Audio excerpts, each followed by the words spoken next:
Ono ye Wolokoso. Wolokoso mu weekend taxi. Wolokoso mu weekend taxi. Wolokoso mu weekend taxi. Savugidewa. Ani gwe bakotte nani? Ani yakumenya ukani? Yonna mu Wolokoso. Wolokoso.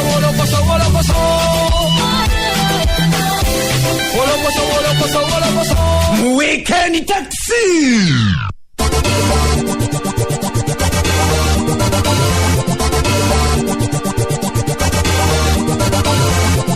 Kuchenda musanva kaseti sasa tuframo mafa radio simbe mpologoma enunja edeme nkubuza ko ena josinzire kula mpozi ngate otumbude kudakiko mukageza kaita kusawa esatwezo kumacha Wolokoso weekend taxi abera mpozi ayingirawo esawa eno nze sula senyonga Mr. Mosquito Haji titibya omubwati atenga nkwaniriza nyogwe ena josinzire kula mpozi ngotumbude abatuulirira ku bizinda ebyenjawulo mu paka mu maduka mwena tubagamba nti muri bakabinyo bale kula mpozi ngate mutumbude tugamba bobanga tusubidde osobola kula mpozi ngate tutumya ku www.afcloud.com oba mpozi wali ku website yafe ofemwe mwefe nobera mpozi ngate osobola kwera ngo nyumya munafe okutuuliriza obulungi nnyo oba osobola genda ku YouTube channel zaffe nobera mpozi ngate ozigoberera bulungi nnyo omuli Radio Simba TV omuli Bokati TV ne Kakalam Times so tegedde bote ntuwera nga tuyingirawo essawero yenyini era njagala kubera mpozi nga tandikira Wolokoso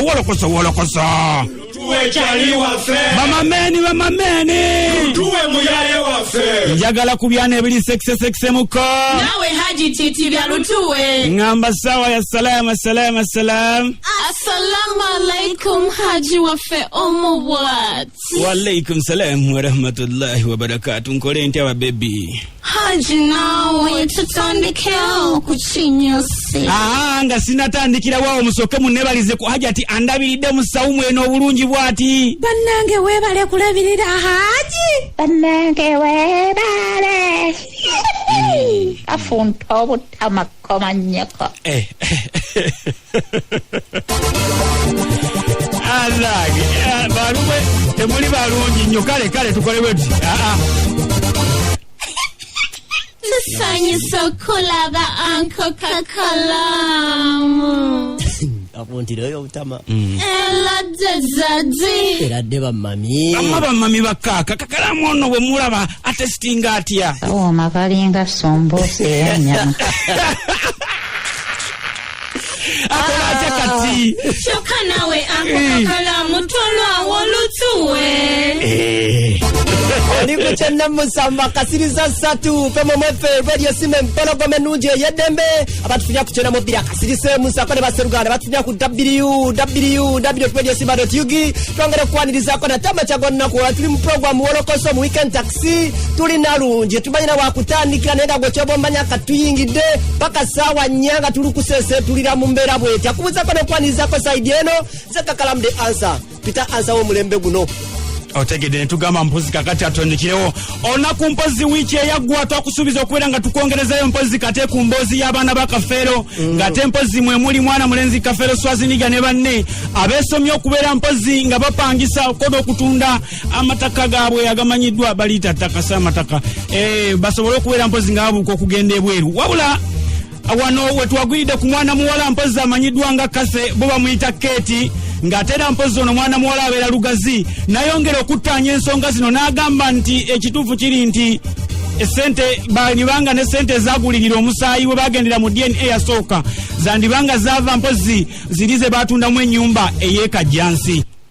Nine baganda babasatu beita abaana ba Kafeero batunda kajjansi basoka tutwalisa musale gwa mangu ngo tugende ku DNA twagenda ku DNA tebalina taata yena gwe bategeeza oba kubasenga nga batutwala ku DNA bulungi nga tugenda ennaku tebaali batugambye zaali ndala ne batukubira essimu olulala tebatupapyawo batutwala tulinda results zamala ndowooza emyezi ng'ena ne batugamba lunaku lulala okuzijjayo era ne batuyita lunaku lulala ngesabanga ebintu birimu vulugu kati bagenda okututwala ndowooza nga bamaze okutunda kajjansi waabwe era nze mu kulowooza okwange endowooza nti kwe bajja sente zagulirira omusaayi okusinziira ku Kate ng'amaze okugamba nga bwe baalaba ebyali byava mu musaayi mu kukeberebwa kuno ebitaali bye bakubamu ebituli mu ngeri omwera endala era mu mbeera y'omu omuntu yaleeta amawulire y'omu kwe kukabatema n'abagamba nti n'omugenzi Paulo Kafeero yakoma okuzaala mu mwaka gwa 1994 kumbe ng'ate bangi abali badiridde amawulire gano baate baali baazaalibwako okwo wansisi koko kwekweraliikirira kuno nno. Omusaayi gwagamba nti Kafeero alina abaana bana, Swaziniga Kafeero, Nagawa Elizabeth, Simon Peter Kafeero ne Dube Kafeero be baana bana nga kiraga nti Kafeero yakoma okuzaala mu 94 oba 93 awo. Ekyo ne tukivaako bagenda okulya ndowooza voice emyezi wiiki ndowooza nga batugamba Kajjansi bamutunze ettaka ly'omu kyalo oyo Swazi Kafeero ne guruupu ye ey'abantu abo abana ne baliririizi nga balisimbako ebikajja emyaka 10. Waliwo poloti eri mu ttawuni muzeeyi we yali agenda ozimbira bannakyalo eddwaliro Swaziniga Kafeero ne guruupu ye era balitunda era nazo ne bazirya ssente. Okusinziira ku Kate agamba nti omuntu asinze okubeera mpozi ng'ayawulayawula mu famire ya Kafeero ye mwana mulenzi Swaziniga kubanga agamba nti abamu tebabazaala so nga nawe amuyinako obwino mungi nnyo okuviira ddala ku nnyina nga nnyina bwe yazaala omwana ebweru oli gwe mwawulirako Buladina gwe baayima mu luyimba nga kitawe oli yali avuga akapikipiki akabbululu. Petero Kafeero ye yagenda ebweru era taddanga olwamala okutunda Kajjansi waabwe n'ebipoloti nga baamala ogitunda ye n'alinnya ennyonyi n'agenda taddanga tetuddangamu muwuliza naye nga Swazi ye muntu omubisinye ennyo Swaziniga Kafeero oyo nnyina yamuteekamu ogw'omutima ogw'okutuba olagano ebyokutusasulawo ebityo so nga naye mulinako bwino mungi gwe tumanyi ekyayawula Swazi ne taata bwezi bwa maama we bwa Buladina kuzaala Buladina Buladina bamuzaala wabe bwa bufumbo ate ng'omukyala ali mu maka ebiseera ebyo maama we yali mu kyalo taata ng'ali safaari agenda okudda ng'omukazi ali lubuto omusajja oyo omusawo omuganda ow'akapiki akabbulu muzeeyi gwe yayimbanga oyo ye akyaliyo bayafa muzeeyi yali yakafa ne wayita emyezi ndowooza 3 n'oli omwami n'afa. Ebbanga lyonna ly'obadde owuliranga ensonga z'abano atuuliriza obadde owuliranga abaana bokka nga be bali mu nkaayana zokka nga ab'ekika booba oli awo abalala abakulukulu be twatuukidde nga bo tebafuna era nga bangi beebuuza nga bagamba bano abaana tebabanga bali mu nkaayana ziyisaawo byabwe ng'ebintu bye baliko si bya ddala era tebalumwa mu mbeera bwetyo ng'okyebuuza ekibuuzo kino naffe kwe kukirowoozaako ne tukisoya bwe tuti.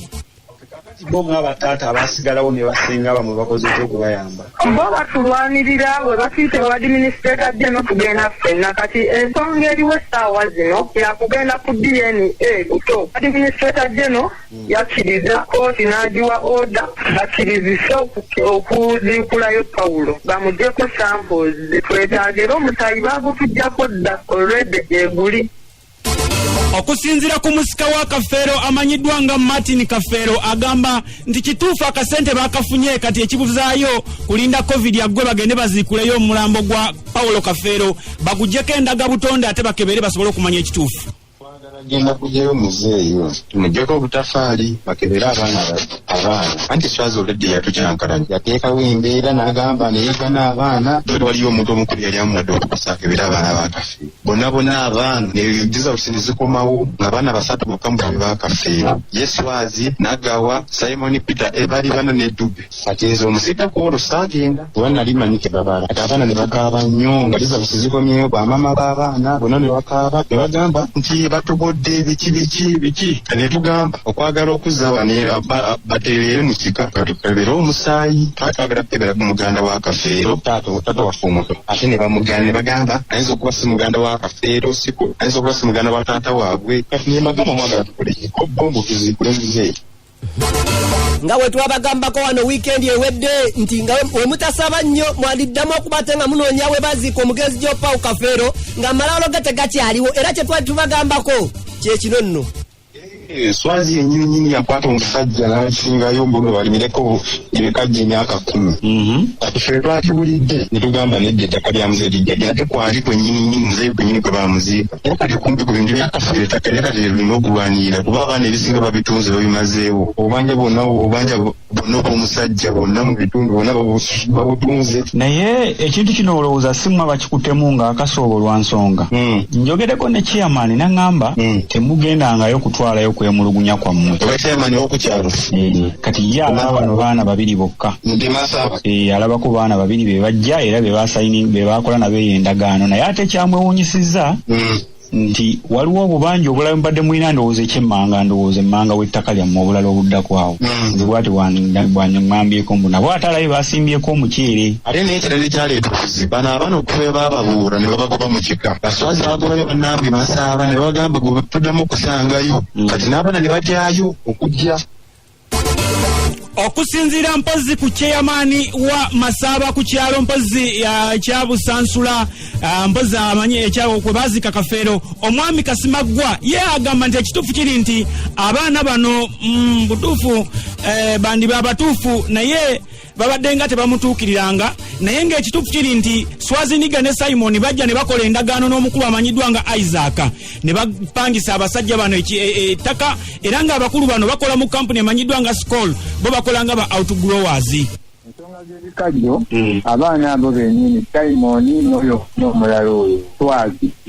bajja ne bapangisa abaami abo okulima ebikajjo ku ttaka eryo era ne tukola endagaano nti chairman ne vice wange n'abaami bali n'abo abaana ne bagisaako emikono ne bakkiriziganya bulungi. Kakati abo tebalina kibatamanyi buli kimu bakitegeera bulungi. Swazi ne Simon era nti wabaddewo abaana abeekubidde enduulu abalindibwa ebbali nga bagamba nti bo tebakimanyiiko ekyo. Kituufu abaana abalala bayinza okuba nga tebakimanyiiko naye bano baali babiri nze be nalaba ne tukola endagaano n'abagenda okupangisaawo ne vice wange nange ne tukola endagaano ne biggwa. Okusinziira ku chairman ono agamba nti emivuyo gikyali mingi nnyo ku ttaka kwe baazikako omugenzi Paul Kafeero era balina n'ewalala we bali mu kugabanyamu abantu ab'enjawulo basobole okuba nga bakolerako emirimu egy'enjawulo nga ne chairman alina okukola endagaano envannyuma oba esembayo nga takimanyiiko. Ate nagenza okulaba nga n'emmanga waali wasigadde bapangisaawo ne balimawo omuceere ate waliwo kakati akabadde kasigadde ku kkubo nako nagenza okulaba nga bakatemamu layini eziraza abikajja era nga bali be bamu abapangisa waggulu wano era be balina wali. Abapangisa be baani? Abapangisa bamuyita Isaac naye omwana omulala erinnya ndeerabira okujjawo nga amaze kunoonya mu fayiro. Bakampuni abe bagita batya? Balima bakozi ba mu Skoll naye nga bo bagenda balina ennimiro z'ebikajjo ne batunda mu Skoll. Kati awantu wano awalala wo tebakolerawo ndagaano wogambye ewazzeeko kukubo nze wange tebaatuuka endagaano baagikolera wakimanyi naye nange nalabye bulabi nga basimawo layini za bikajjo. Okusinziira ku chairman mpozi ye agamba nti ekituufu kiri nti tagenda kusooka kweyingiza mu nsonga z'abaana bano mpaka nga bamaze okubeera mpozi nga bajjayo gyali. Chairman oyambye otya okubeera nga ne baana abalala erisi bafunawo ku mugabo ogwo? Kaakati abo bennyini abaana ng'abaana balina okujja ne tulaba ebintu bino tubitambuza kubanga kati nange siyinza kuyingira mu famire yaabwe naye kati baabaze ne beekubira enduulu awo tubitambuza ne tubitwala paka oba ku ggombolola oba wa ne tubitambuza bwetutyo naye kati nange sina ngeri bye ndiyingirira nabo bennyini tebakomplaininze. Obadde tunafunayo bajja kukutuukirira? Teri n'omu okugjako Nagawa naye era Nagawa we yali akayanidde era nagonjoolawo n'alimawo n'asimbawo ebitooke. Enjo Sekandi agamba nti buli omu nga eyali okumpi saako ne ati tugere maaso n'enjo Sekandi kubanga ebintu byawe bizibuzibu. Agamba nti eyali okumpi saako n'okubaawo nga bawerekera okulunaku lwe bayita oluvannyuma ate nga olwayita oluvannyuma lw'okuddamu okuba ate nga bawerekera omugenzi ono Paulo Kafeero ku lunaku olwo nga lwekugambyeko bamaliriza kimakwasa ennaku nga bo nga bagamba nti ku ssaawa eyo baali balowooza bawerekedde omuntu ate okuddamu okuwulira nti abaana bagenda okuddamu okuyiikula omugenzi ono olw'amanyanga gaabwe kale ensonga lwaki abawo obukwakkulizo buno. ku kiboogera naye linya Pawulo likwasana ennaku kubanga ku kyemmanyi ekisumbuwa abaana bamikwano gyo abaana abo njogera nabo ku ssimu nga bwamawulire kali nekironi kino bayamba Pawulo kyantumanze nga sekandi yaŋŋamba gamba nge banzireko omusika gwe nali njagala ndekugamba lumulanga mu bulamu bw'ensemu naye nkibagamba ne bagumba waka nimbagamba ne baŋŋamba tarakobintu esinga ekyo naye onafuula bagatadde kukola ekintu ekyo naye nibamanyiza ebikaali ekiki waite ebbanga ttono nnyo ne badda mu mivuyo gyabwe ebyatuuka n'okutunga amaka g'omusajja oyo. Omusika omutuufu yaluwa ye Pawulo gwe yali ayagala? Yali Simon yoli ali eweeru. Kali mu bintu nze kyendaba nga segandi nyanzi kuba ekyokujja mukama wange kinnuma era nabagamba ekintu kimu n'omukolo gwomuveeko okumugjayo mumuyambe owamawulire yenna kabe mwana we agenda ku ntaana ya Pawulo n'essimu yasigaza ekitiibwa kyo kubanga teyalina yafuna n'omwana gwagala zisinza empuzaala bwetakkanya abo mu butuzi bwabusita okwekunamya mwesensule kuba bajjaga ku jeni bawunzikenga mu byali tebalimu abaana bataano babana so senga tebesensudde bandisigaliddeyo gandi taata banzala wa Pawulo kubanga ojja kusanga abatali baana ba Pawulo terajjaga abanyina nti naga kitange omukufuula mu nsongereko kati nze kyebayinza okukola kinda okubayambamu banamala okwesunsula abali babasigaddewo nje bayamba nengabulya byemmanye ebyekusifu ku Pawulo oyo. Okusinziira ku Angel Sekandi agamba nti engo bwezaala obwana bwayo edda mu kasaka n'eboggola bo olubala obwana ne budduka emisindo obusigalawo bwe balanga obwana naye kaabalindi bamale okwesensula abalisigalawo nti be baana abatuufu alibabuulira ekiddako. Kati wano Angel bano abaana beetaagira obuyambi bw'ogwenga gwo kuba wali close nnyo ate eri omugenzi naye singa bakola ekyo kiyantuma mbagambe naye embeera oba oliawo teyandituuseewo kubanga omuntu afa mubiri kitegeeza nti yaka okuŋŋamba ekyo nga yebijja amaze okukola okubirengera kaakati obanga ekyo siteepu bagibuuka kabamale okwesunsula anti balaga kwekunamya nze ndi bayamba nembabuli ekyama kuba nabingi bemayi ku famire eyo nze abali babasigaddewo nga bwagamba nti engo bwezaala obwana yeekweka n'ebuggola obusigala ng'obwana bukitegeko enjogera egamba bwekyo kati abali babasigaddewo nga bwe baana ba muganda wange ndi bagamba ekiddako ono ye Wolokoso mu Weekend Taxi.